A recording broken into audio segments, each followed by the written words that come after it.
Good morning. My name is Joe Bandel, and I am the last Rosicrucian.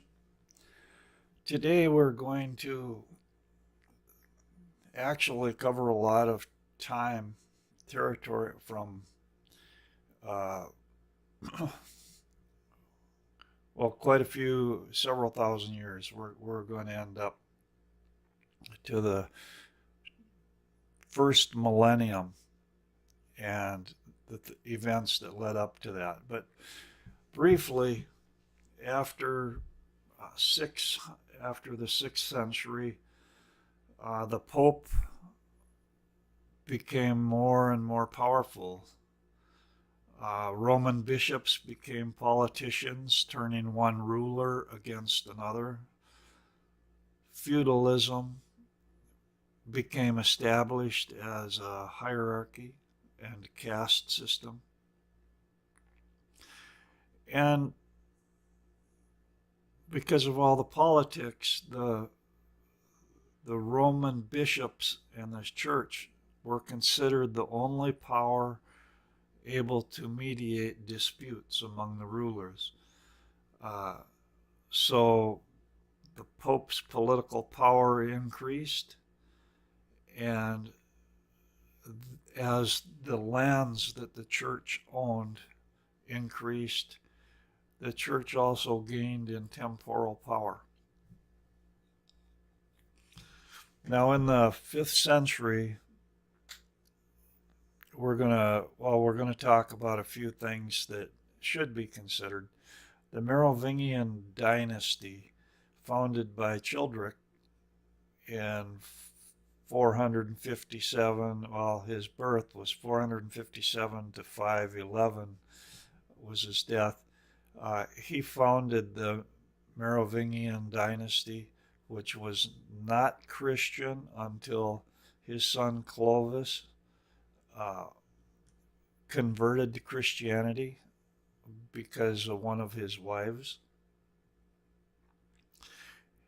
And for the first time, the whole area of Western Europe, or Gaul, came under Merovingian rule. Now, we've been trying to track down what the organic Gnosticism, and that's been in Eastern Europe. It hasn't been in Western Europe. So I'm just going to leave that for right now and say that that was happening. I would like to add that in Eastern Europe, the Bogomils came in. They had a civilization that was almost legendary, and then they were slaughtered by the Muslims. So there's in Eastern Europe, we don't really know a lot of what was going on, except there was a lot of bloodshed. But Western Europe didn't have it much better. As the millennium came, I'm going to read a little bit here because you would not believe what I'm saying unless I quoted it from a definitive text someplace. So I'm going to put the link to this. It's Medieval Sourcebook, and there was a monk historian that wrote about the millennium, the turn of the millennium. And I think everybody's going to find it interesting because we never hear about this. The link, I'll post the link below. I hope it's still a valid link.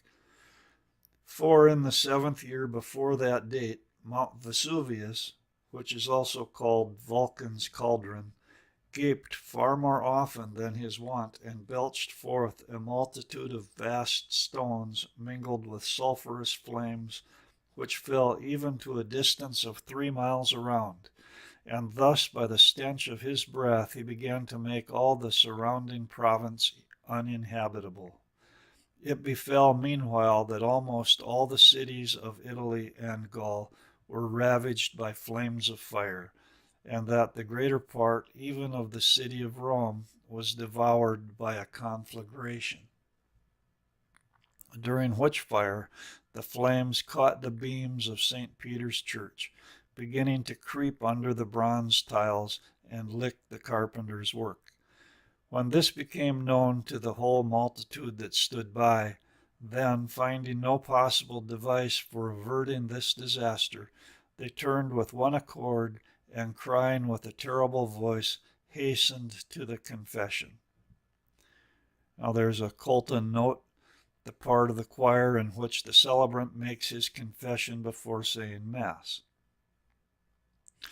At St. Peter's of Rome, this is the space east of the saint's tomb. Even the chief of the apostles, crying upon him with curses that if he watched not over his own, nor showed himself a very present defender of his church, many throughout the world would fall away from their profession of faith. Whereupon the devouring flames straightway left those beams of pine and died away. At the same time, a horrible plague raged among men, namely a hidden fire which, upon whatsoever limb it toned, consumed it and severed it from the body. Another Colton note. This is St. Anthony's fire, one of the curses of the Middle Ages, which modern medicine has traced to poisons generated in corrupt rye bread. Many were consumed even in the space of a single night by these devouring flames. Moreover, about the same time, a most mighty famine raged for 5 years throughout the Roman world, so that no region could be heard of which was not hunger-stricken for lack of bread, and many of the people were starved to death. In those days also, in many regions, the terrible famine compelled men to make their food not only of unclean beasts and creeping things, but even of men's, women's, and children's flesh, without regard even of kindred. For so fierce waxed this hunger that grown-up sons devoured their mothers, and mothers, forgetting their maternal love, ate their babes. That is what was happening in Rome at the end of the first millennium. No wonder they thought it was the end of the world. And no wonder the Pope wanted out of there. That is really why, in all likelihood, that's really why the Pope decided to move the papacy to Avignon. I hope I pronounced that right. I'm not good with French, but the French papistry. That's the beginning of that. It's basically because Rome at that time became uninhabitable. Okay, now if what's interesting is we never hear about what was going on there in Rome, that conditions were so horrible. But it was over all of Western Europe as well. This volcano erupted, and there was not as much sunlight for things to grow. So the Dark Ages, ironically, were really pretty dark, it appears. And people feared for the survival of humanity itself.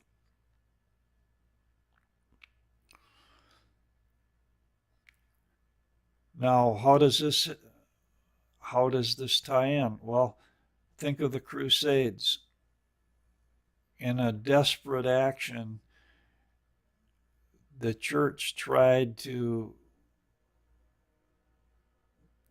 regain control of Jerusalem from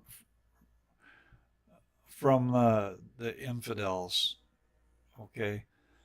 Now, I'm not going to be talking about the Crusades. They've dealt with that. The interaction between the Templars and the creation of the banking system. Everybody, I shouldn't say everybody, but most people are aware of that. And they don't really have anything to do with the subject that I'm trying to pursue, which is the thread of organic Gnosticism, or the development of the soul through love relationships among men and women. What we're looking for is something that was taught to the common people, to the illiterate people, and it was available to them, and it was powerful, and it was suppressed. It was suppressed by the educated elite who wanted at all costs to keep control of the general population. So hopefully we're getting an idea here. We see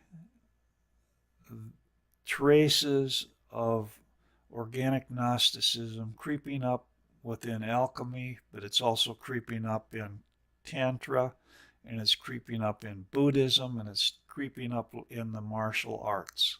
So it's around there.